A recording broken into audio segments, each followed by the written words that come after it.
What's up, guys, and welcome to Press A repeatedly. Justin Tomaso here with Chris Gold. Hey, everybody. Chris, Puxatami Phil saw his shadow. He sure did. I gotta say, if it seems like every single year that damn groundhog sees his shadow. When was the last time he did not see his shadow? I thought it was recently, but I could be wrong. I don't know. It always just seems like every single year. It's like, here's Punxsutawney Phil, and he sees his shadow every single year.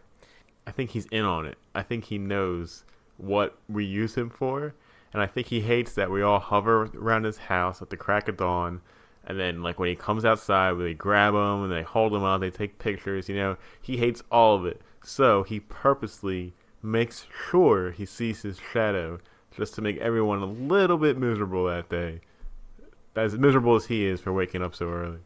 That actually is a really good point. I mean, let's face it. Here we have a groundhog, right? Not just any groundhog. This is a groundhog, Justin, with the ability to manipulate the weather.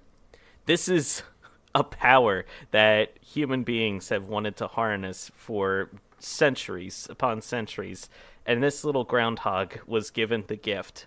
So what do? We hassle him, we harass him, we poke him and prod him. Hey, what's the weather gonna be? What's the weather gonna be? And the groundhog is like, you know what? Screw all of you. 6 more weeks of winter. Good night. Yeah, because he probably sleeps most of the time during the winter. And if we're waking him up, he's probably gonna be like, all right, what's the easiest way for me to get back to getting a lot of sleep? Oh, I'll just see my shadow, and then it'll be more winter, and then I'll be back to bed. Yeah, it really is it's a crazy racket that he's got going on there. But if that's true, all right, if he can sleep during the whole winter and he has the ability to control the weather, why doesn't he just make it winter all the time? Well, I guess he gets sick of it at some point. He has to go out and eat those daffodils or whatever the hell groundhogs eat. Yeah, groundhogs eat a healthy diet of daffodils and petunias and spiders, I assume, because they're omnivores, right? Yeah, sure. We know nothing about groundhogs, but you know what we know much more about than groundhogs? That would be video games. Yes. So let's see. It was a kind of a little bit of a busy week this week in terms of video game news. So we decided we were going to have ourselves a nice little news roundup this week. Yeah, there's a lot to talk about and some big stories, mostly involving Nintendo, which of course we'll get into, but some other stuff too. So yeah, we're going to hit some of those big headlines a little bit later on. Yes. But in the meantime, we've got a lot of games that we played this week, so let's just dive right into it. Justin, what are you playing? What are you playing? Yes, well, I have been continuing my foray into the Monster Hunter world. Last night, I actually managed to beat Anjanath. Really? All by yourself? And by me, I mean me, Lewis, and 2 randos online. Oh, okay. And by beat, I mean me running around trying not to die while everybody else does all the work and takes them out for me. See, you employ the Chris strategy of playing Monster Hunter. Yeah, well, according to the game, apparently I'm ready to fight Anjanath, but I don't think I'm anywhere near ready to fight him. So I figured, I'll just wait to do it later. But Lewis happened to be on last night, and he was like, what quests do you have that you need help with? So I figured, all right, I guess let's try this Anjanath quest. And I started it on my own because he was in the middle of something else. And I found Anjanath, and he killed me. He pretty much one-shotted me, immediately. And I was like, okay, this is going to be a lot harder than I think it's going to be. So I instantly fired an SOS flare, which is a mechanic in the game that lets other people that are in your online session see that you need help and then come help you in a quest if you need it. And Right. so I believe we had a Japanese player whose name was Pig Pig. Pig Pig. Yes, she was a little Japanese girl character that had two Japanese symbols followed by the words pig, pig right after it. And I believe the other guy's name was Ty. And of course, I made sure to send them my guild cards immediately, which is my character Tostinos and my cat Sophie, both lounging in very sexual poses. I'm sure they appreciated receiving those guild cards. I hope so. There's also a great tip of how to properly eat Tostino's pizza rolls in there. Yeah, you got to let them cool first. Like, you don't want to just pop them in your mouth right after they come out of the oven. That's a great way to get some burns. Yeah, that's correct.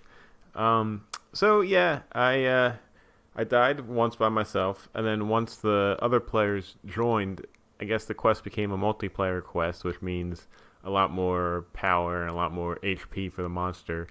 And I think the deaths reset because I continued to die 2 more times later on in the fight, and it still didn't end our quest. So we were getting pretty close to the end. Anjanath was definitely limping and drooling, and I just wanted to not die. So I was just trying to get in there, trying to get a few hits when I could. But my main goal was to not die, because if I died a third time, it totally would have ended the quest, and I would have looked like a huge asshole because of the 4 players, I died 3 times, ending the quest, and they were doing all the work. So, yeah, I just tried to stay out of the way for the most part. Things got dicey, but we managed to get it done. We killed him, and Good job. harvested I'm very his proud of you. delicious organs. Oh, nice. What seasoning do you recommend for Anjanath organs? Lots of black pepper. What about some cayenne, just to kind of give it a little kick? You could go cayenne, but the real secret is star anise. Ooh, now you're talking. Speaking of food, I unlocked more food for the canteen, which also in turn unlocked a new cooking animation for the cats behind the stoves. And man, it is awesome. Those animations probably are my favorite parts of Monster Hunter games, and these ones spare no expense. The cats just go completely all out, cooking these delicious looking meals in these really comical fashions. And at the very end, the head chef, I think his name is Meowski? I don't remember off the top of my head, but all he does is something very minimal, like putting on a twig of parsley, or putting on those little like white parts that cover the chicken legs after you roast a whole chicken. He always puts it on so gingerly, too. Like, putting on this piece of parsley is like the most important thing in the world. He's a prideful man. Yeah, and he's the Meowscular chef. That's it. Yeah, he's the Meowscular chef. And I'm 100% with you. I could watch that animation of the Palicos cooking up the delicious looking food just forever. I would sit at that canteen.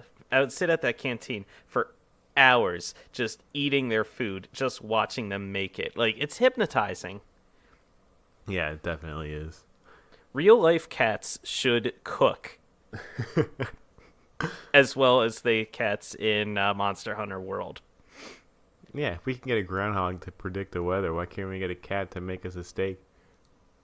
You hear that? If there are any scientists out there who are listening, can we genetically engineer some cats to whip us up some grub?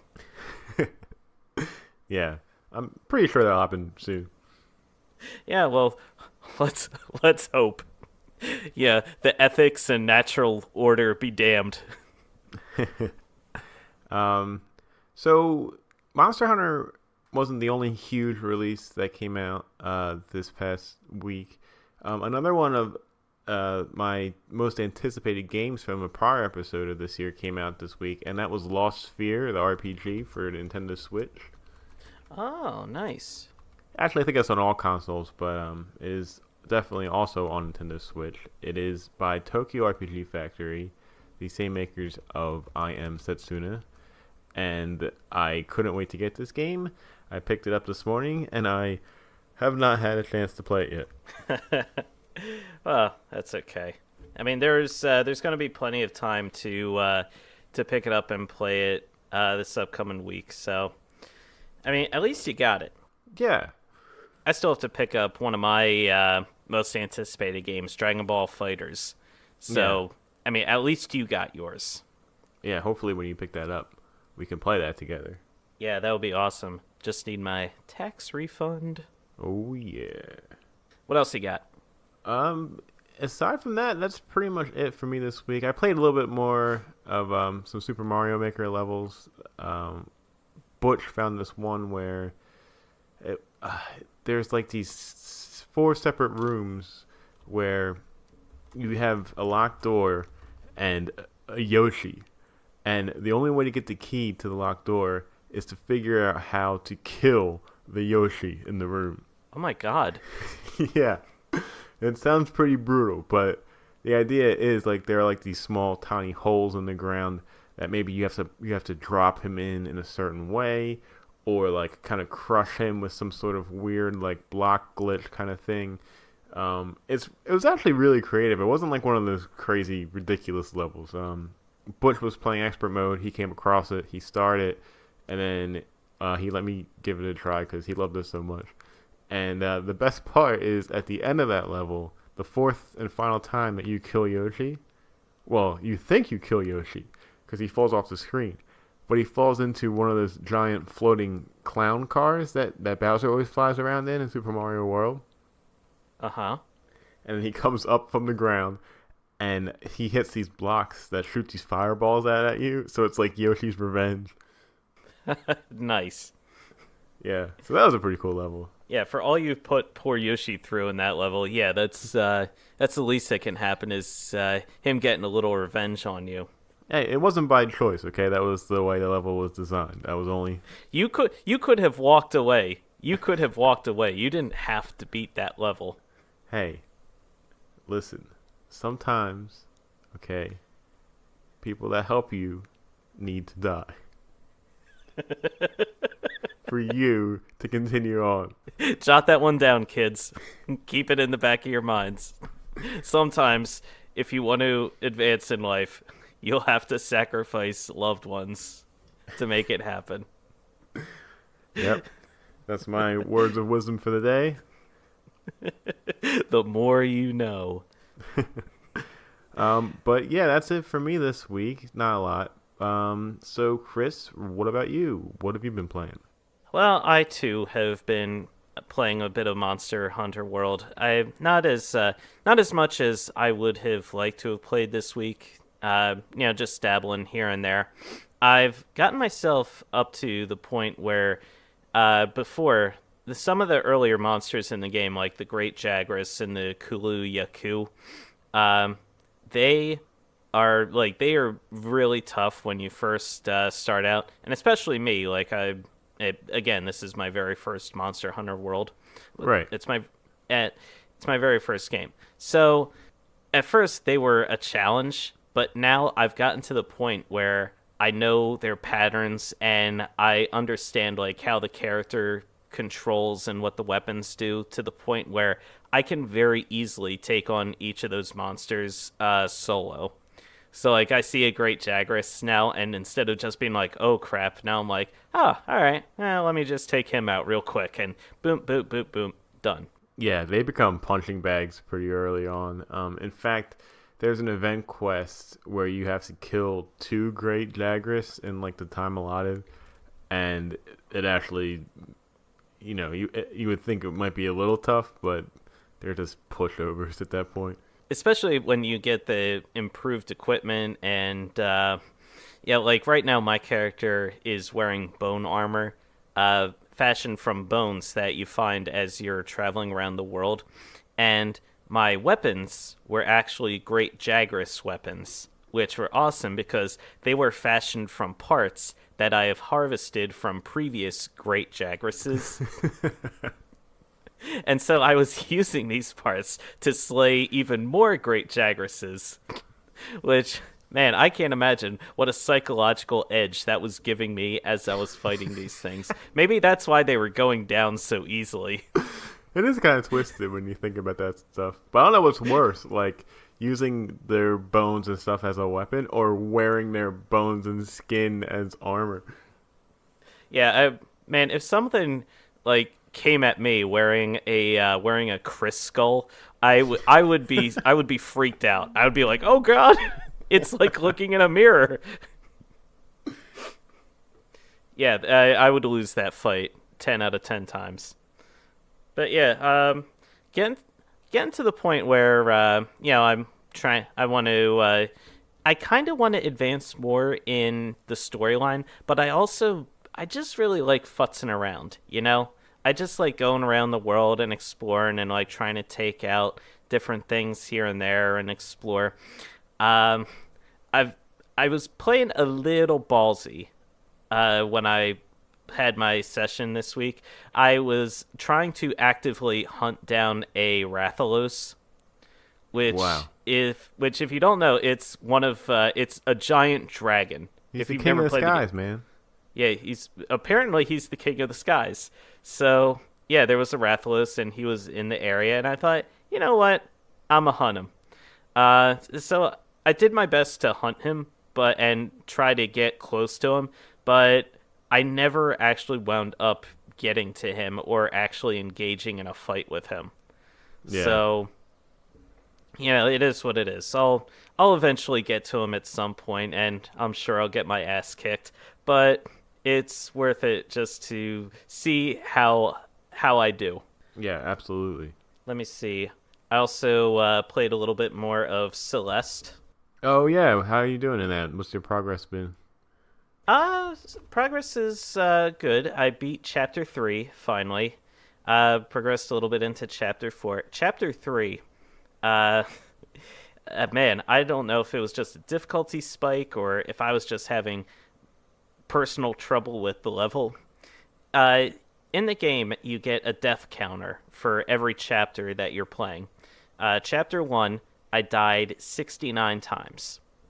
All right. Okay. Chapter 2, I died like 84, 83 times, something like that. Chapter 3, I died 316 times. Oof. Yeah, it was literally just a parade of me just like, psh, like I would die, come back to life, jump, get killed, come back to life. I was get There were parts where I was getting very frustrated while I was playing Chapter 3.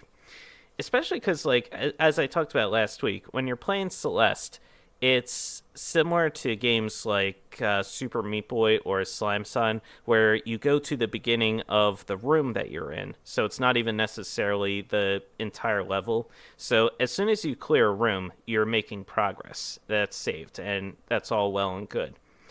But some of the rooms are longer than other rooms. So it'll feel like, okay, you get to this one part in the room, and then the room just kind of scrolls over as you progress through it, and you see, okay, there's even more I need to get through. And you figure out how to get through the first part and some of the second part, and then you die, and then you have to go all the way to the beginning of the room and go through everything again. Oh no. Yeah. And there were a lot of rooms where they were very long like that, and I would go and I'm like, okay, I die in the beginning, and then I figure that out, and then I progress. I claw my way to the end of the room, only to die right at the very end, and I was like, oh, like almost throw my Switch across the room, frustrated. But then, Justin, when I actually figured it out and got through that room, oh God, the joy I felt. Like, it was such a feeling of pure bliss. Like, I gotta say, like, the controls in the game are very tight, but I feel like it's sort of a testament to the weakness of the Switch hardware itself, that it doesn't really have like a dedicated D-pad like we're traditionally used to, Yeah. because you control the game with the analog stick. So that can be a little tricky to maneuver, because especially as you're going through the game, one of the primary mechanics is a dash maneuver. So say you want to dash diagonally up and to the right. So you're like, okay, you'll press the analog stick in what you think is that direction, and instead, when you hit the dash button, you'll dash like horizontally to the right. Like you won't go up at all. Okay. And I guess maybe the analog stick needed to be angled a little bit more. I don't know what. But yeah, if the controls had been mapped, I think, to a proper D-pad, I think it would benefit the game a lot more. So even with but the D-pad buttons, you're having trouble? well, that's the thing. The controls are mapped to the stick itself. Oh, it's not both? It's only the stick? I'm pretty sure it's just the stick. Yeah, but then again, I believe you have the. Now that I think about it, I think you have the option to map the controls. So if if I wanted to, I could get them mapped to the actual D-pad buttons themselves. So you're whining for nothing is what you're telling me. I died 316 times. All right, I'm allowed to whine. Fair enough. Yeah, but it's. I mean, in spite of my numerous deaths, it's a really, really fun game. I'm having a blast with it. It's just so good and so beautiful. Like, honestly, I know I've mentioned it before, but if you haven't picked it up yet, you really need to pick it up. It's just so good. Yeah, I think I'm going to pick that up this week too, and then play that with some Lost Fear. Yeah, I think I saw somebody on Twitter had beaten the game and posted a screenshot of like their final stats, and their total death count was like 2,289 or something like that. I can believe that. Yeah, apparently the later chapters get really, really difficult, which I'm having trouble imagining right now, but that's the way this game goes. Like, it very steadily ups the ante a little bit. It doesn't just throw you right into, like, oh, I mean, it is hard. Don't get me wrong, but it's not like there's a huge difficulty spike from one level to the next. Fair enough. Let me see. Don't think I really played too much else. I played some Overwatch. I got myself leveled up to level 25 finally. Oh, nice. Which means I can now do competitive play. Oh. Yeah, so that means I can now hop online and play with people who are just infinitely better at the game than I'll ever be. Yeah. So, do you know how the star system works? I am not familiar with the star system. I believe the stars are as you level up, you get to. You can level up to really high, and then I think once you hit level 99, once you level up from that, you get a star. Right. And then it levels up from there. So Yeah. if you see someone with like 1 star or 2 stars, and then it's like level 12 next to it, then they're not just a level 12 player. Like, they've been playing for a long while. Yeah, it's ridiculous. I was watching Butch play. He was explaining to me how the whole star ranking works, and I believe you need to. Every time you hit level 100, you get a star, and your first 100 is like a bronze star. Then, if you can get up to like 6 bronze stars, so that's like level 600, and it keeps going up like that from bronze to silver to gold and then to platinum. And like, I just cannot believe people would play so much of this game to get into such like a high star ranking. That must be insane. It's a fun game. I mean, like, it's very easy to play the game for a few hours and kind of get lost in everything. I started trying out a lot of new different characters recently because I'm got my guy Lucio and Farah, who I'm not nearly as good with, but I still like playing as her. But I figure, you know what, I'm going to expand my skill set a little and try out different characters. So I played a little bit as Widowmaker, the sniper character. She was fun, but I was dying very very easily. I wasn't so good as a sniper character. Then I tried out Tracer. She's the, like, on all the box art and all the promotional material for Overwatch, she's like the headline star of the game. Like the mascot, yeah. Yeah, she's the mascot. I was actually doing pretty good with her. She was, I was running around, and her ability is she can quote unquote blink through time. So if I'm pressing forward and if I'm going in one direction, I can hit shift and I'll just zoom forward a little bit in time, and I'll just appear uh, like ahead of where I was going. If I am moving to the right, I can blink over to there, and I can do that up to 3 times in a short amount of time. And it's got a very quick cooldown effect. So as long as I don't spam it, then I can do it at a pretty good regular interval. And I gotta say, like, her ability to travel through time is really useful. Yeah, I was having a lot of fun with Tracer. Yeah, yeah, no, she's fun. I like playing as her too. Except she has like the least amount of hit points I think of anybody, so she can die very easily. She is very, as I guess the parlance goes, squishy. So Yeah. yeah, she's very squishy. So she will die very quickly once she gets shot. But then you just use your teleporting abilities, your blink, and you just poop, zoom out of there. Cool. And let's see. That's all I played except for the one and the only. That Yep. is, of course, the Indie Arcade. Indie Arcade. Yes, indeed. If you recall, actually, what is the name of this game again? If you recall, because Justin sure doesn't, the name of this game that I was given was Chinbu's Adventure. That's right. Chinbu's Adventure, the very possible Spyro ripoff where you play as a dragon. Chris, I know you must have had a lot of fun customizing your own dragon and employing tactics such as running away. So please, take us on your journey. Okay, so Chinbu's Adventure. I wish Chinbu's Adventure was a Spyro ripoff. Because then it would remind me of playing Spyro, and I'd be like, oh, this is fun and good. But Chinbu's Adventure is not. Firstly, you install the game, right?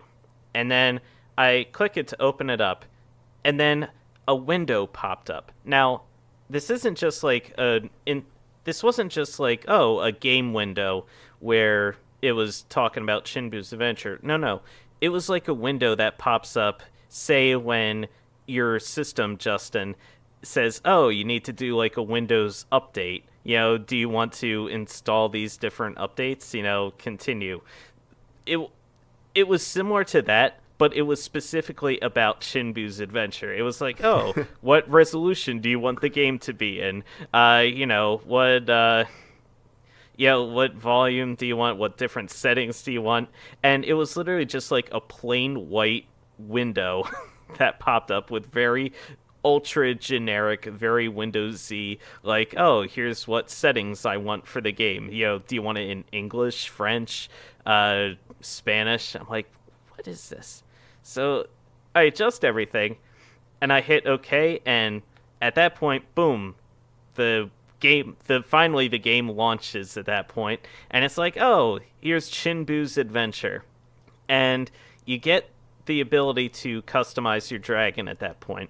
And by customize, you get to pick the color of the dragon's body and its eyes, and that's it. That's it? Not even like the horns or... No, everything is tied to the color of the dragon and its eyes. So like, if you choose like red eyes, they'll be red and a particular shape. If you choose blue eyes, they will be blue and a particular shape. Ugh. So it's all tied together in color. So, what dragon did I choose? I think I chose a yellow dragon with red eyes. He had kind of like yellow scales, those big scales that like line his back that go down the spine. They were kind of an orangey color. Okay.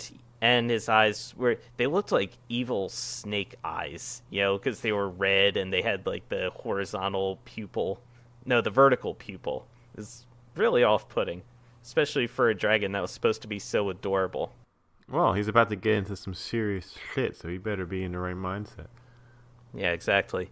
So I pop into World 1, and as soon as I enter the game, I realize, oh, I've made a terrible mistake. Because that terrible mistake, of course, was agreeing to play this game. The world is just... The colors are so very flat, and the look of the game is just so inconsistent. Like, if you look at the character models, Chinbu himself, his character model screams PS3. The environment itself screams early PS2. Like, it just doesn't mesh at all. Don't talk to me about inconsistent environments, okay? I played Control Dolphin 2, where anything could be anything at any time. That is very true. Where you'd have like photographs and MS Paint pictures right next to each other. Kid's hand-drawn drawing and like, oh god. Having flashbacks. No, so I hop into the game, and before me is just a row of gems, and they're kind of like weaving along down this pathway. And it's like, okay, it wants me to go down this path. So it immediately brought up horrific memories of Life of Black Tiger, because I tried to run towards these gems, and Chinbu was just going at his nice, slow, very deliberate pace, and I'm like, oh my god. I was like, oh god, like I made I was not happy, Justin. So then can you run, or is it like an auto run? You can run, because if you hit the tab key, it actually pauses the game and it brings up a menu. And through this menu screen, you have all sorts of different options available to you. You can adjust the control scheme. You can look at a map. You can look at your progress throughout the world. You can look at all sorts of different settings. And again, you can look at the control scheme. And so you bring that up and you can see, oh, the shift key is run. So as long as I'm holding down shift, I can run. So I'm now running with Chinbu, and he's running at a good pace. This is acceptable. All right, I can do this. So I'm running, and I collect one gem. And as I collect that gem, a pop-up pops up on the bottom right of my screen. Oh, achievement progress. 1 red gem of 200 collected. I collect another pop-up. Achievement progress. 2 red gems of 200 collected. And I'm like, oh, crap. And sure enough, every single gem I gather, there are red gems, there are orange gems, there are yellow gems, green gems, blue gems, purple gems, and every single one of them gives you a pop-up telling you, okay, here's your progress in collecting all of the gems in this world. That was like when I played Animality. Like, everything I did, every jump, every character I got, like, every death, like, was an achievement. And, like, that bottom right corner just was constantly popping up with stupid achievements. See, the difference, though, Justin, is your achievements in Animality were actual achievements. Like, you achieved those achievements. These pop-ups are just telling me, like, oh, here's your progress towards getting these achievements. So I'm not even achieving anything. It's just telling me, here's how much further along you are. And I'm like, okay, cool, great. So as I'm going along and I'm collecting these gems, down the path is a fox. And sure enough, in this world, all right, there are enemies scattered all throughout. There's foxes, wolves, cougars, and apparently, I looked at the achievement list, there is a tiger. A single tiger. Is it a black tiger? It better be. I'd love to kill that thing. I'll pretend it's black. But anyway, so So I'm going down and I'm collecting gems, and there's a fox. All right? And the fox doesn't run at me. It starts gingerly walking towards me as if it's curious. All right? But I already know enough about this game from having played it for 5 seconds to know this thing wants to kill me. So I'm like, okay, I gotta avoid this fox. What do I do? What do I do? So then I remember, wait a minute, tactics. I can employ tactics to avoid this fox. So Justin, Deep strategy. what is the one tactic that this game stressed repeatedly that I need to employ over and over again? The tactic of running away. The tactic of running away. So I very easily ran around this fox and just continued to collect gems. And then I just avoided him. I completely outran him. And I'm But like, wait, oh, do this you is even have an attack move? getting to that. Okay. So I go further down the pathway, right? And in front of me are 3 foxes. And I mean, they're blocking the only way in or out of the area that I'm in. So I'm like, okay, I gotta go through these foxes. I have to figure something out. And so I pause and I see, okay, my left click, my mouse button, the left click, is an attack button. And I'm like, all right, cool. Bring it on. So I charge into the foxes and I start clicking like crazy. And you're swiping just like, like Chinbu just like lifts his claw up and just like gives him like a little love swipe and like a little love here and a little love there, and then he spins his tail around to, I guess, finish the combo. And Justin, I felt so bad because I was hitting these foxes, right? And every time I would hit one, it has a little health bar above it that tells you how much health it's got. I would hit one, and it would go, ah! Like, it would squeal. Like, like a dog getting hit, like, it would whine. And then I would hit it again, and it would go, ah! Like, it would squeal again. And then I'm literally like, oh my god. And then I'd hit the fox one last time and finish it off, and the thing would just, like, and it like keeled over, and I'm like, oh my god, I'm so sorry. I'm so sorry. I'm like shaking the fox, like, get up, please get up. But Justin, it wasn't getting up. I died doing what I love. Yeah, behind the rock. Friendly to strangers. Yeah, behind the rock, like 3 little like fox babies pop up, and they're like, "Mommy, what did you do to our mommy?" What did you do to her? Kids, she attacked me first. I don't know what to tell you.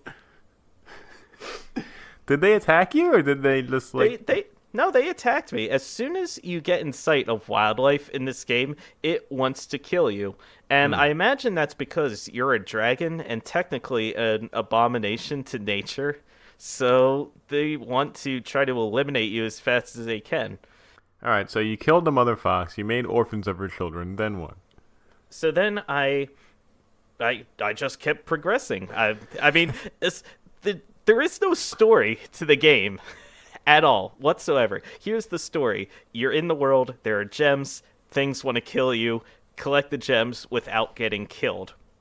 Because the achievement lists, like, because sure enough, as you kill foxes, guess what? You get an achievement. Oh, 1 fox of 20 killed, 2 foxes of 20 killed. So you get achievements for killing all of the wildlife in the world. So that's a great lesson to teach. Oh, okay. There you go. So I come across like these foxes, and then over my right, I see, oh, there's a gem behind me. So I'm like, okay. So I go there, and it's like a little incline. So I'm going up this pathway, and as I'm doing this, a cougar jumps out. Whoa. Yeah. And the cougar just like comes at me. I'm like, okay, well, I took care of the foxes pretty easily. This guy shouldn't be a problem. This cougar goes, swipe, swipe, I'm dead. And I'm like, oh, Oh God. And Justin, I saved right before facing off with this cougar, and let me tell you, I'm extremely glad I did because if I hadn't, everything I had done up to that point, avoiding the foxes, getting the gems, everything, I would have had to start all of that over, all of it. Ooh, Yeah, there is no like auto save. You have to manually save every single time. wow. Well, now is your chance to employ those tactics of running away. Yes. So I actually didn't employ that tactic when facing the cougar. I employed a different tactic. The tactic of avoiding it altogether. So so when I came back I didn't confront the cougar at all. I just decided, you know what, forget the cougar. So I go into the next area and there are not foxes but wolves in the next area. And these wolves are just a little bit slightly harder than the foxes. Like they deal more damage, they take a few more hits to take out. And for me, like they sit like as you're hitting them, they're like, "Rah, rah, rah." So I'm like, okay, I don't feel as bad about killing you because they don't give me that sad, pathetic squealing that the foxes were giving me as I was killing them. Right. The age-old adage of if it's not cute, it deserves to die. Right, exactly. See, you understand. It's Yes. crazy how so few members of the court feel that way. So, I'm going around trying to kill wolves, and I gotta say, I gotta give the game props. Wolves by themselves are tricky to kill, but they're not impossible to kill. When the wolves are together and there's like a pack of them, like three of them or so, it's impossible to kill them because like they will gang up on you and they will just all take you down. So I had to employ all new tactics that I had never employed before, where I had to try to separate the wolves from each other and isolate them and take them down one at a time if I wanted to take them down to begin with. Well, that's pretty cool. Yeah. Let me see. Ooh, I never even talked about the stamina meter.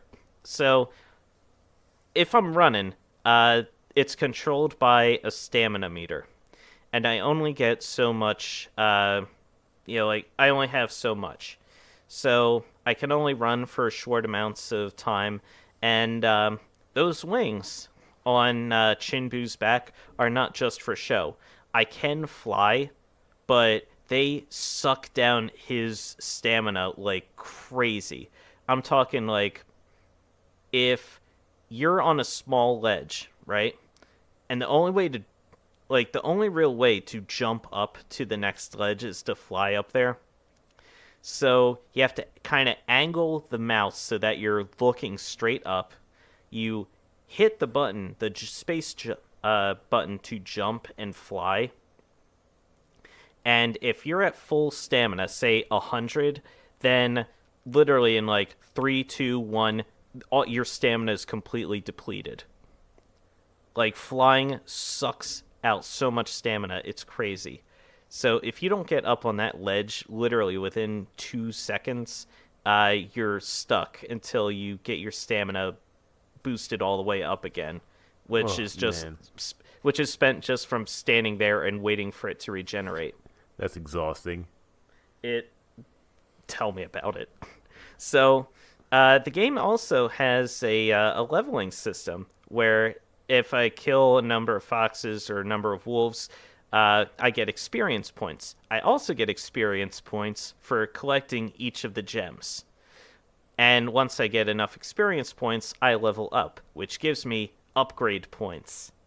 And I can use these upgrade points to upgrade certain abilities that Chinbu has. So say like I want more health, then I'll put an upgrade point there. Maybe I want to increase the speed at which my health regenerates, then I'll put it in there. Now, it's same thing with health. Like if you get hurt and then you run away and hide for a little bit, your health will regenerate.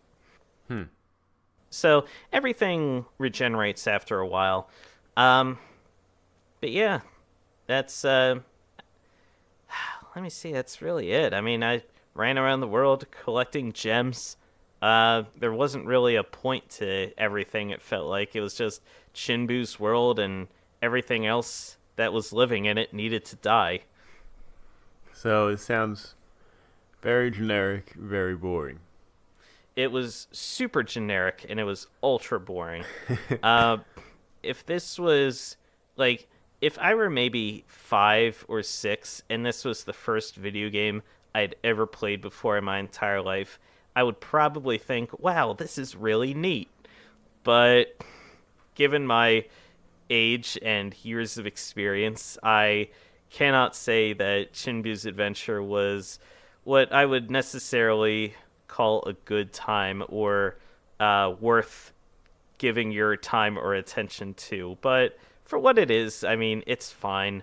Whatever. That's what it'll say in the back of the box. Fine, whatever. Yeah, it's fine. Whatever. Press A repeatedly.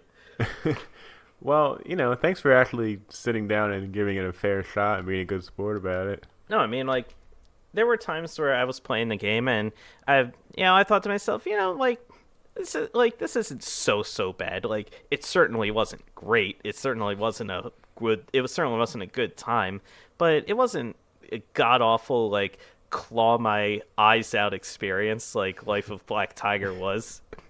Well, so hey, you know what, they can put that on the back of the box. Not as bad as Life of Black Tiger. Exactly. Oh man. Well, hey, that's something. It sure is. So now, Justin, the tables have turned, and now it is time for you to play an indie arcade game this week. Oh boy. Now, are you ready? I think so. Let's you know what? I'm open. I'm ready. Lay it on me. All right. So the game that I've chosen for you is on Nintendo Switch. It's actually on sale right now for 20% off. Oh. Yeah, a whopping $3.99 down from $4.99. Uh-oh.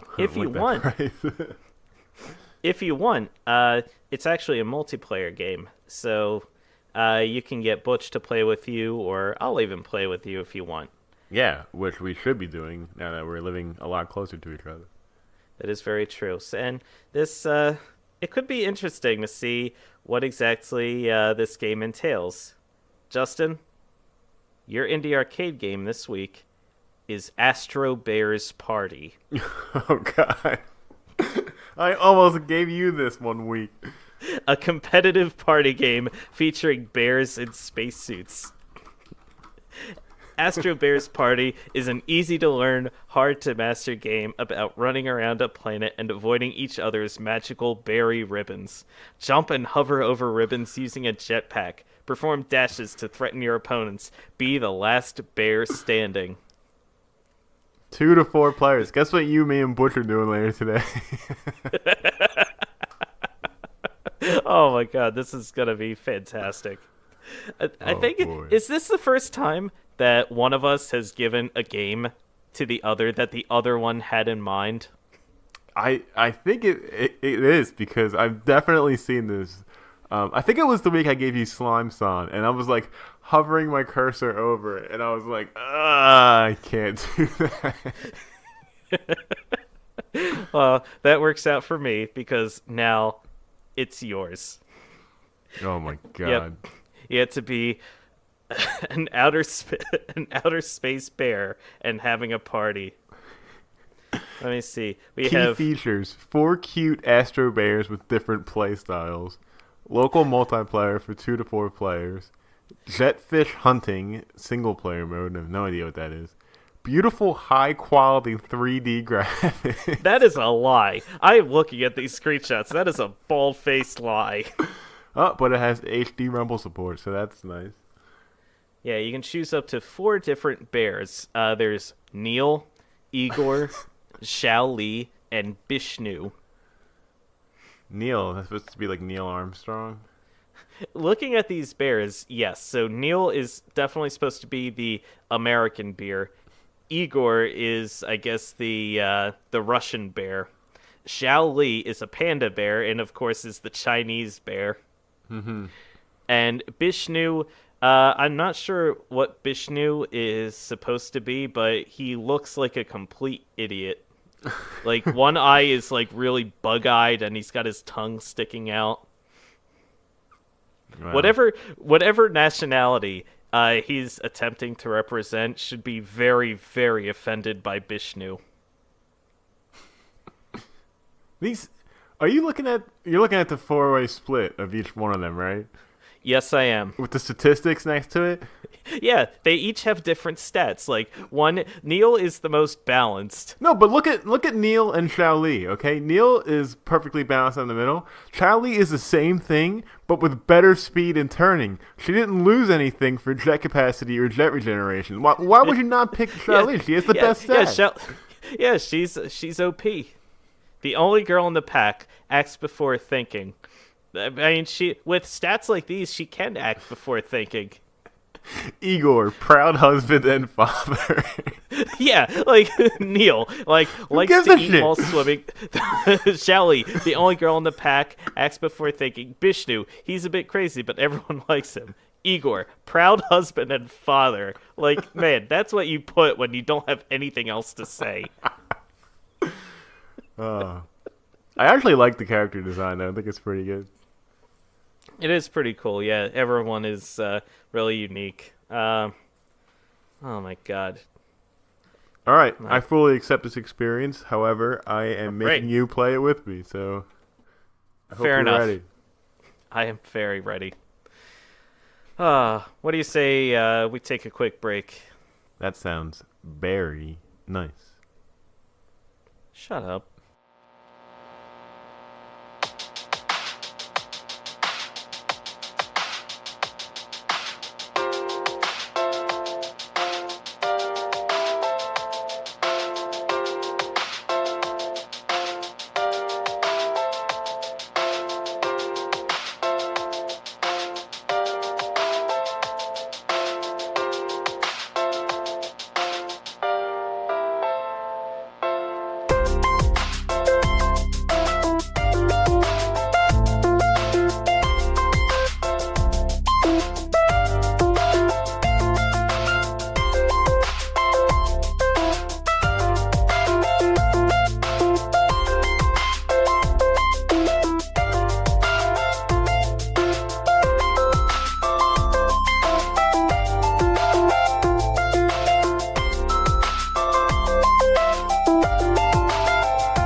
Welcome back.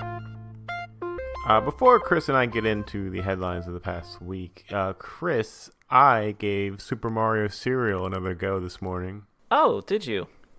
Yeah, and I gotta say, still not great, but not as terrible as I thought it was the first time I had it. Yeah, maybe it was just because I was so groggy when I woke up, and I just was like, whatever, I'll just throw this down my throat. But, you know, I don't think it's as bad as we initially said, but it's definitely still not good. See, that's the thing. Like, I'm not attesting to the fact that it's bad. My complaint with the cereal is that it's bland. Yeah. Like, like there's just nothing remarkable or great about it when you actually consume the thing. Like, the actual cereal bits are just like flavorless nothing. It's like eating slightly better than eating packing peanuts, but not much better. I can't remember if we said this on the pod, but it's very similar to like instead of buying Lucky Charms, you buy like the store brand version of Lucky Charms, like the one that comes in a giant bag instead of a box. Yes, you buy the store brand stuff, and it's a defective bag where they forgot to actually coat the cereal in sugar. Yeah, it's funny because I bought Super Mario cereal, and then I also bought a store brand knockoff of like a cinnamon toast crunch. I forget what it was called. It was called like crunchy cinnamon squares or something like that. And I had a bowl of that the other day. That actually tastes better than cinnamon toast crunch. Yeah, like, I mean, not to knock store brand stuff. I mean, store brand stuff is perfectly good. I mean, oftentimes it's the same exact food, just in a different label. I mean, it's not any different or better or worse in general than anything else. But yeah, that Super Mario cereal, I can't get behind it. Yep. All right, but we've given Super Mario cereal more than enough airtime that is needed over these past few pods. Yeah, I did save the amiibo from the box, so there is that. Oh yeah, I'm saving that box too. Gonna have to scan that into Uncle Amiibo at some point. Yeah, Uncle Amiibo is needy.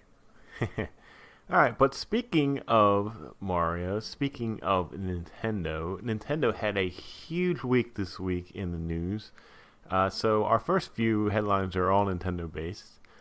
Starting with the biggest one here, that this kind of shocked me, but Nintendo's Switch completely outsells the Wii U in just 9 months. Yes, it is official. The numbers are in at the end of the third quarter. Nintendo Switch has sold 14.86 million units in just 9 months. The Wii U has sold up to about 13.5 million, and that's been out since 2000 and let's see, 12, I believe that it first came out. So yeah, the Switch launched last March, and it caught on like wildfire. It was helped very much so by The Legend of Zelda Breath of the Wild coming out at the same time.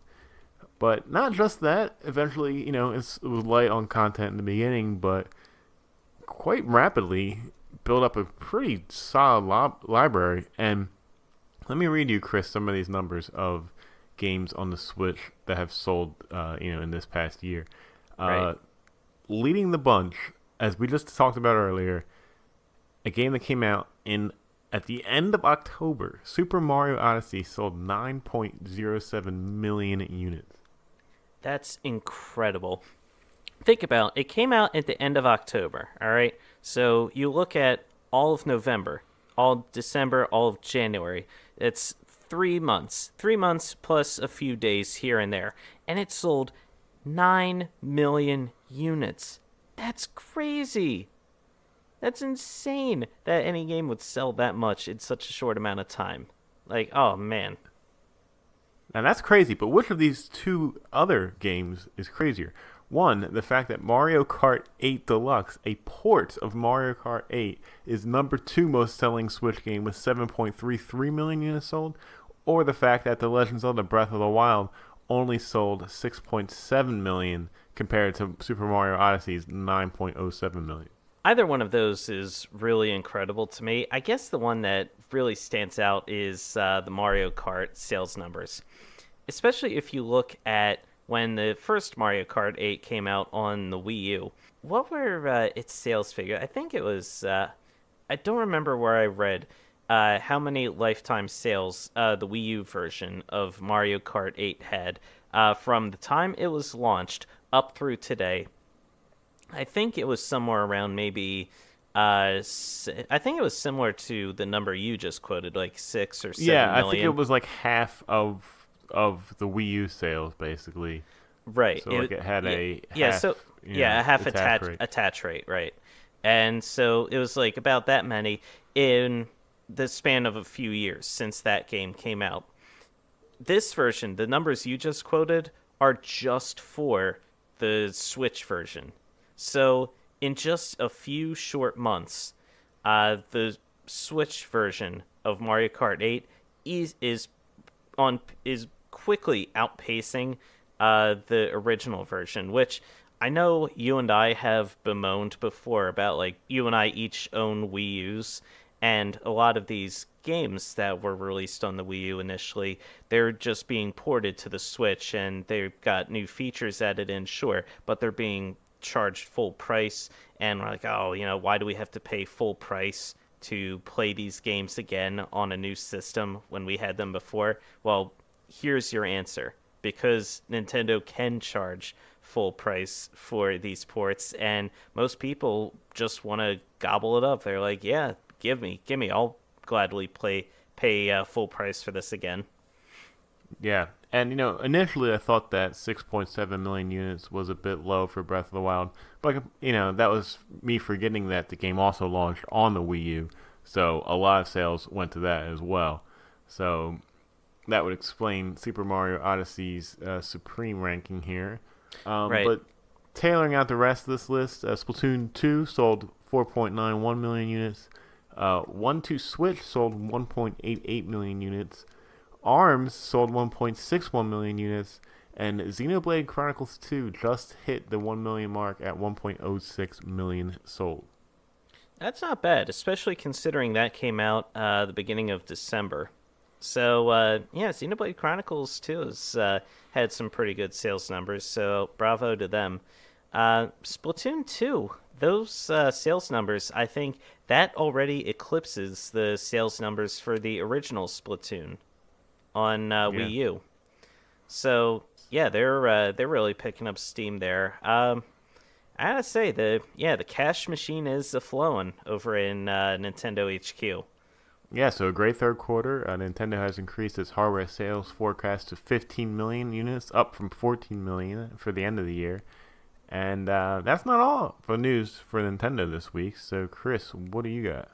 So, among the news that Nintendo revealed this week, they announced that there is going to be a mobile version of Mario Kart Tour. Now, this is a brand new game, correct? Yes. So this it's a mobile version of Mario Kart entitled Mario Kart Tour. According to Nintendo of America, they are releasing the game in the fiscal year ending in March 2019. So you can definitely expect the game to be released somewhere around that April to March time frame, right at the very end. So we've got about another year or so before we'll see this game. So, yeah, Nintendo is definitely keeping the mobile train going. Like they have, they had Animal Crossing Pocket Camp, Super Mario Run, Fire Emblem Heroes. Yeah, they're keeping that gravy train going. What do you think of a mobile version of Mario Kart?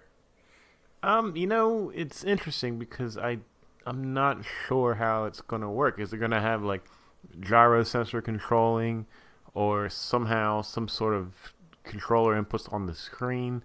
I don't think it's gonna translate as well to a phone game as other properties would. So this kind of surprises me, but it is a large property. I mean, we just saw in that last article that a port of Mario Kart 8 sold over 7 million copies. So maybe they think, hey, people love Mario Kart, they're going to buy this no matter what. So, we got a lot of time for that to come out and actually see what that evolves into. But I'm interested. I'm a little interested too. If I had to speculate, and I'm just kind of thinking off the top of my head here, the tracks would have to be designed completely for a mobile system. So rather than having like ordinarily a Mario Kart track has sharp twists and turns in it, it would be a straighter track, I would think. Like you'd have to bob and weave here and there, maybe avoid obstacles or try to pick up different items here and there.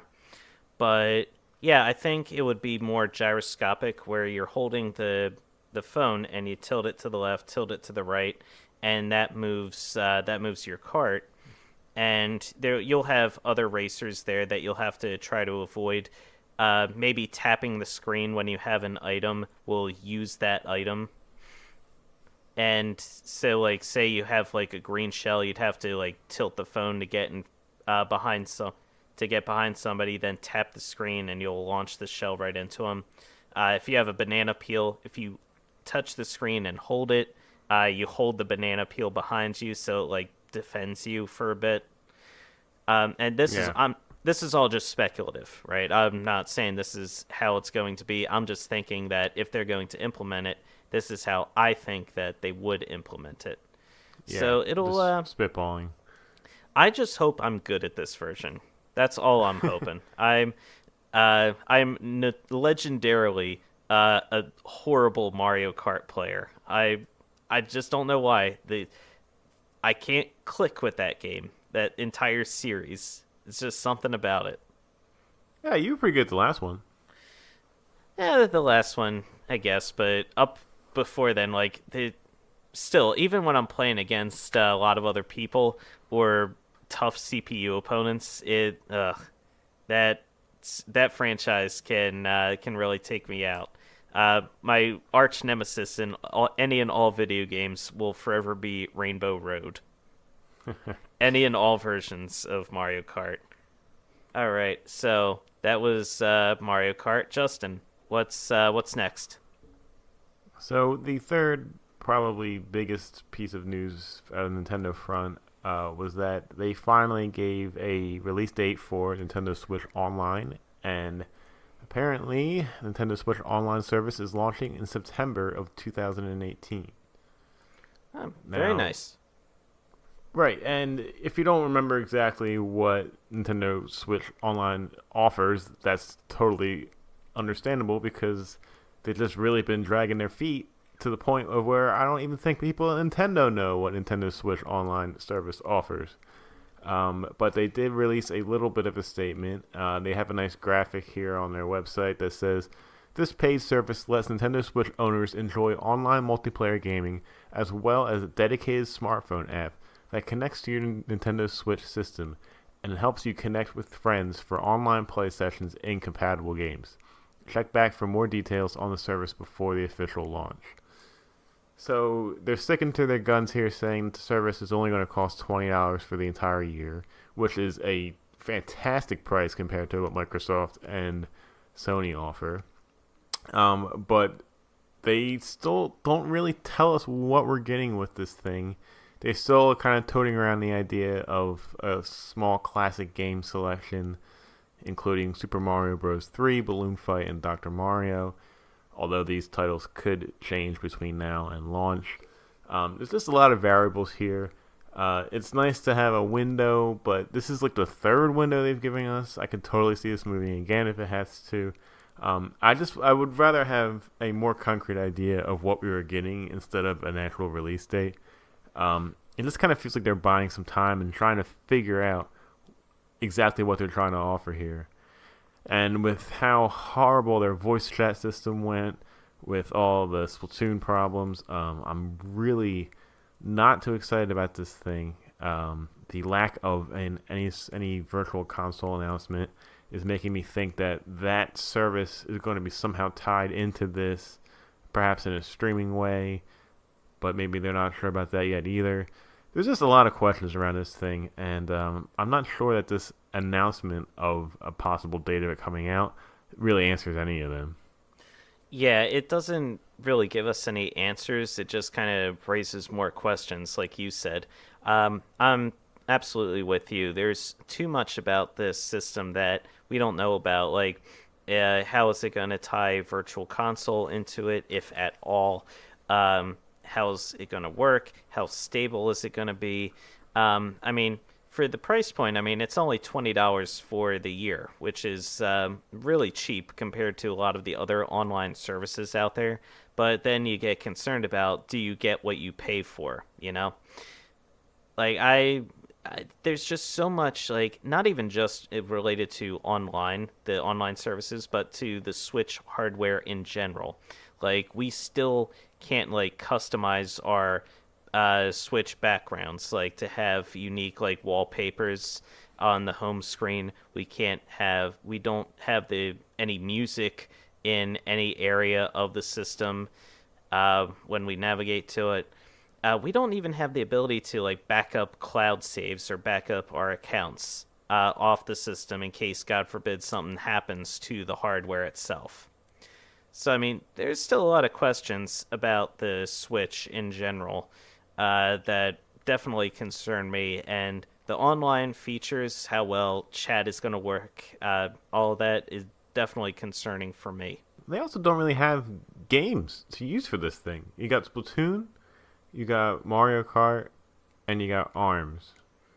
That's it. I mean, I can't really think of any other big first-party games that would use the online service, or even really any of the big third-party games that are currently on the Switch.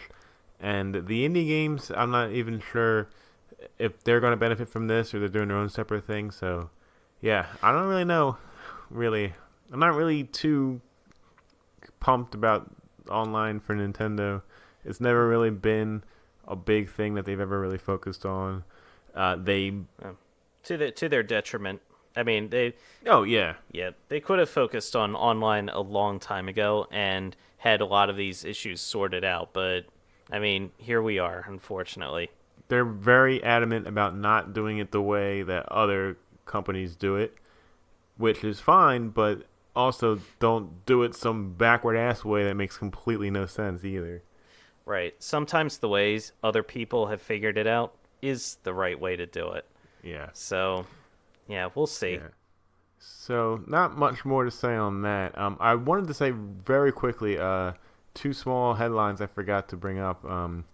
One is that the Nintendo CEO says the 3DS is not dead and focuses as the focus shifts to the Switch. So basically, they're just saying that the Switch is, I mean, the 3DS is still here. Like, we're still going to support it. We're still making games for it, you know. I don't think they ever said that the Switch was supposed to be a replacement for the 3DS. I think we all just kind of assumed it would be, but the 3DS is still selling well. They still think it's a big hit, I'm guessing, with a lot of kids. You wouldn't necessarily want to give like a child a Switch to carry around. So why not? Why not keep supporting it? Why would they have to end it right now? Right. Especially when you consider, I mean, yes, the Switch is a hybrid system, so you can take it on the go with you, but a 3DS is a much more mobile system, I feel like. You can keep it in your pocket, it fits in more places, it fits in your backpack or your purse more easily. It's just more mobile. It's more economical to carry that system around than it does a Switch. Because, I mean, with the Switch, you have to carry it around in its whole separate other case. I mean, otherwise you'll risk damaging it or getting it scratched. So it makes sense to me that they would support this system. I mean, they've got, God, how many systems out there right now that people have purchased before? And they don't want to just cut all of those people off and say, oh, that system no longer is functional. We're not supporting it anymore. Yeah.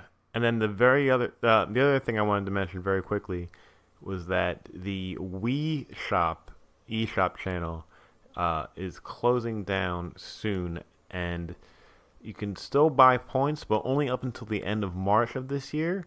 After that, you can no longer buy points. You can still buy games after that, but only if you had points already. And the entire system will shut down in January of 2019.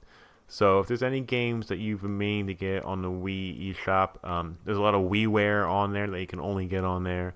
There are some virtual console games that are only available on the Wii Shop. Some really great Super Nintendo games that right now I know that you can't get anywhere else. Some big ones include Chrono Trigger, and I think Golden Axe, and even I forget the name of the other one. The other big one. Oh, ActRaiser. ActRaiser is another big one that's on there. Final Fantasy VI. Like, I mean, there's some huge games on there that you can't get anywhere else right now unless you bought like a remake of like a 3DS one or something. So yeah, you have until March 31st to add points to your Wii Shop channel. So don't forget about that. All right. Good Good stuff. Good PSA. Okay, moving on. The PUBG, PUBG. You remember PUBG, right, Justin? Yeah, I think it rings a bell. Right. PUBG Corp, the developers behind PlayerUnknown's Battlegrounds, is testing out a lot of anti-cheating measures that are coming to the game. PlayerUnknown's Battlegrounds right now is easily one of the most popular multiplayer games that is currently out there.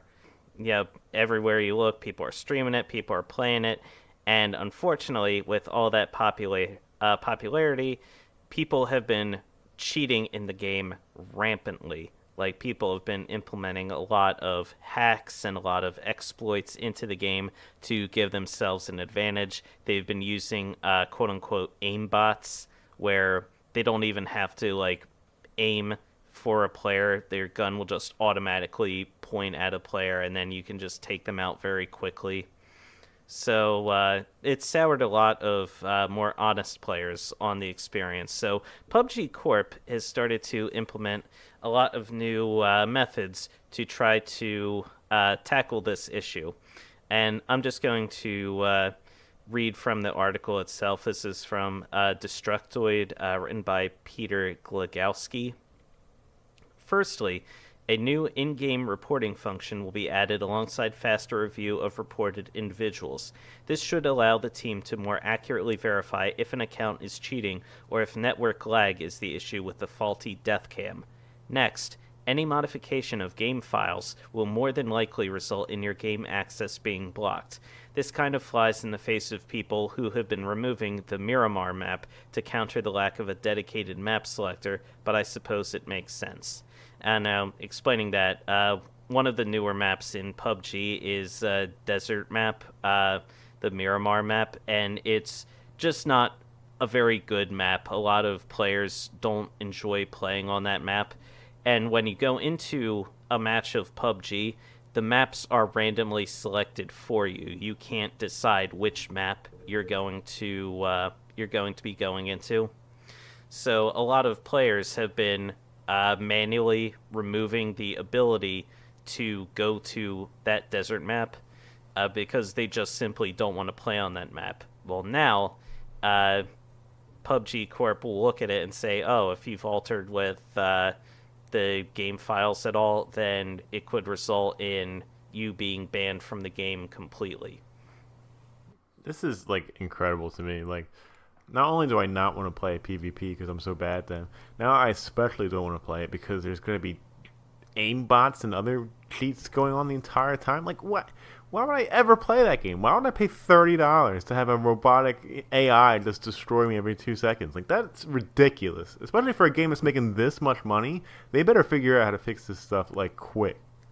Right, and that's exactly what they're trying to do here, because they want to counter exactly the sentiment that you just put out there. Because, I mean, you're not alone. There's a lot of players out there who hear about all of the rampant cheating that is going on in this game and are like, what's even the point? Like, how is this supposed to be fun? So they're, so they just say, forget it. Well, if PUBG Corp is able to implement a lot of these changes and effectively stamp out this issue, or at least mitigate it to some degree, because, I mean, let's face it, there's going to be jerks and assholes who are going to cheat no matter what. And they're going to try to ruin the experience for everyone else. But if they can make it so it's not an epidemic and it's just like a couple bad actors here and there, then that would be something.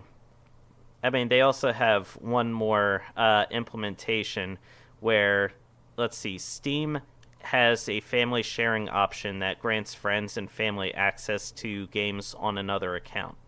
So using this feature, again, this is all per the article, you don't need to purchase 2 copies of a game, just have a friend play. The limitations on when you can play limit you from just sharing everything.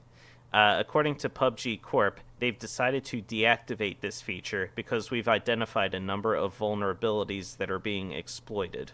It looks like you won't be able to share copies of PUBG with other players, so you'd each have to get your own copy of the game, which just sounds like they want more people to buy copies of the game.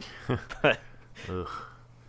Look, I just hope that they figure something out because I feel bad for the people that spent money on this game to be killed by robots all the time. yeah, it is what it is. Hopefully, they figure it out because I mean it's a very popular game. People love playing the game. It's a lot of fun.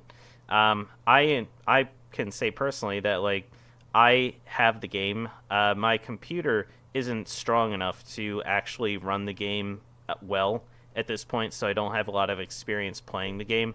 But I've watched people streaming the game on Twitch, and it's a lot of fun watching people play the game and get into different matches and trying to get those chicken dinners. It's something I want to experience, but just like you, if I start playing the game and I start getting killed by a bunch of cheaters, then yeah, that's going to sour me on the experience real quick. Yep. All right. Moving on to our next story that will surprise probably no one. Rockstar just announced that Red Dead Redemption 2 is being delayed once again. What? Red Dead Redemption 2, that was previously listed for a spring 2018 release window, has just now been pushed back to the 26th of October 2018. Justin, this is unprecedented. In a short press release on its website, Rockstar says, "We apologize to everyone disappointed by this delay. While we had hoped to have the game out sooner, we require a little extra time for polish. We sincerely thank you for your patience and hope that when you play the game, you will agree that the wait will have been worth it." Again, yeah, not surprising. It just seemed like they kind of threw out a generic date just to kind of get some people excited about the game early. Again, this is one of the problems of maybe announcing a game too early, is that you get all this hype building up and people start demanding, answers of when it's coming out. So, we here at Press A repeatedly did not really believe that spring 2018 window for a second. And here we go, being pushed to 26 October. And who knows, it could even be pushed once again. However, Rockstar did release some new screenshots of the game that look absolutely gorgeous. If you can, go online just to check them out. I saved a few of them. I just made one of them my new desktop wallpaper on my computer. And man, it looks good. I'm a little, I can't say disappointed because I knew this was going to happen, but I do really want this game to come out. So I hope that this new release date sticks and that at the end of October we'll be playing Red Dead Redemption 2. I don't think there's. I'm hoping, knock on wood, that there's not going to be any further delays. I think they're going to hold firm to the October release date at this point, because, they've delayed it several times now. And, you've looked at the game. You see these screenshots, and they said that this game is being delayed to provide polish for the game. Well, look at these screenshots. Look how beautiful they look. And they want to polish the game even more than that. Yeah. I can't wait to see like what the final product for this game looks like. I still got to get on and beat the first game before this the second one comes out. So yeah, well, this just bought you more time to do that. Yeah. Yeah. Thanks, Rockstar. All right, Chris, what do you got next? All right, wrapping up our news roundup for this week. Little Xbox news. They have recently announced that new games coming out for the Xbox One will be permanent additions to their new Game Pass service.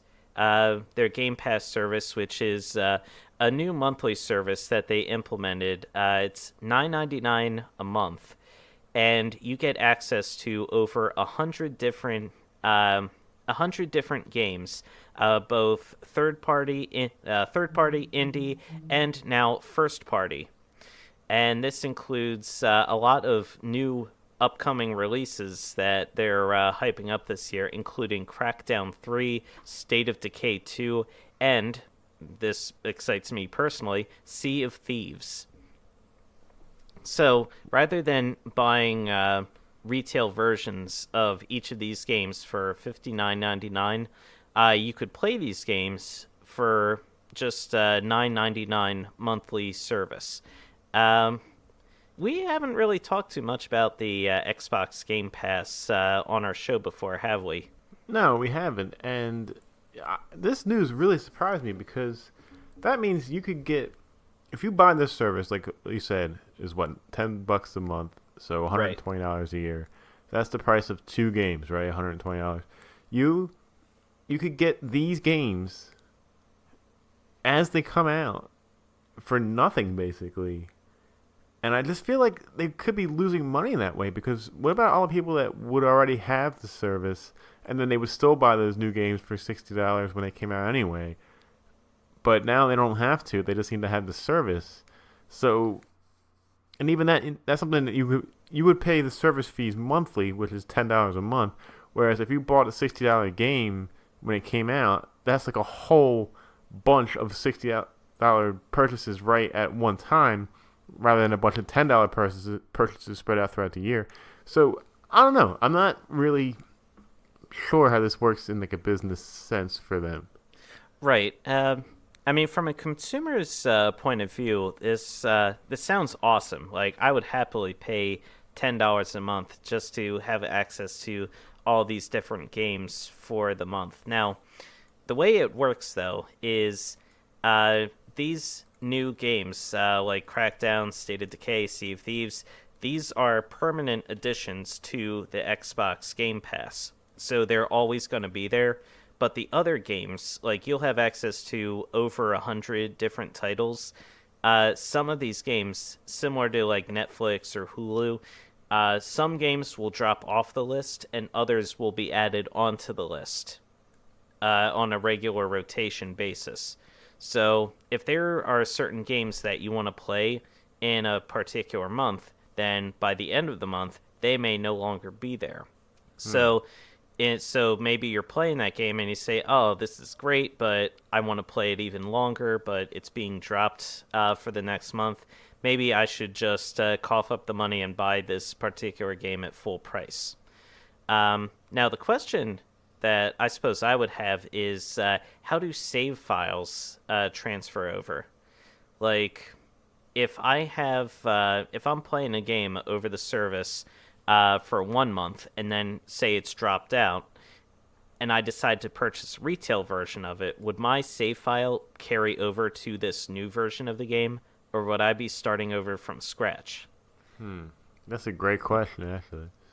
Yeah, so I mean, it's cool to be able to actually play these games using the Game Pass service. Like I honestly I love the idea behind it. I just wish that Xbox like had more enticing games to lure me into like actually having the system itself. You know, like for me, like Crackdown 3, State of Decay 2, they don't excite me. I don't even know what State of Decay 2 is. And even here on this article, it talks about how the next Halo and the next Gears of War are also going to be added permanently to the new Game Pass. And it's like, man, those franchises have just gotten so stale.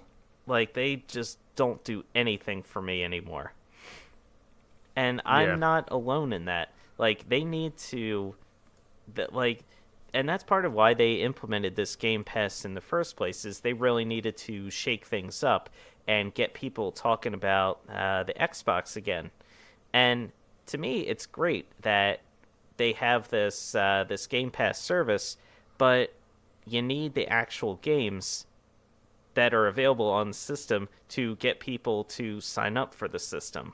Yeah, you know what? In that sense of basically shaking everything up and getting people talking about Microsoft again, I can totally see why they, made this decision. Now, I mean, having said that, let's see, Sea of Thieves is going to be releasing around March. So right now, the only person I know who owns an Xbox One is Elena. So I may be hanging out at her place much more often to see her and spend time with her and play Sea of Thieves just constantly Yeah, that seems fair. on the Xbox. Yeah, I mean, she doesn't even have to be home. Yeah, I'll just stop by, use their Xbox, and yeah, live the pirate life. I don't see any problems with that. No, I don't see any problems with that either. Thanks, Elena. All right. Unless you got anything else we forgot to mention, I think that's the end of our news roundup. Yeah, I think that's it. I don't really have too much more to add. I think there was like some other stuff here and there, but nothing really, really worth commenting on. So, yeah, I'm done. All right. What do you say we get out of here, put on our space helmets, and get ready to be some Astro Bears? I am absolutely ready to be an Astro Bear. I call dibs on Shelly. Oh, what? No way. It's Yeah, I'm my Shelly. game assigned. I get to pick who I get to play. We'll discuss this later. Ugh. That's all for this week. Remember, Press A repeatedly posts new episodes Mondays on iTunes, Google Play, and Podbean. If you like what you hear, please take a moment to rate and review the show, or tell your friends about us. It helps other people find the podcast and will really help us grow. And thank you to all who have rated, reviewed, and subscribed so far. We love you. You can follow us on our Facebook page and Instagram at Press A Repeatedly. We're also on Twitter at Press A Repeatedly. I'm at cgold113. Justin is at oaf7724. You can email us any questions or comments at parpodcast@gmail.com. That's all for this episode. Chris and Justin signing off. And remember to claw pathetically at the foxes as they squeal themselves to death. Press A repeatedly.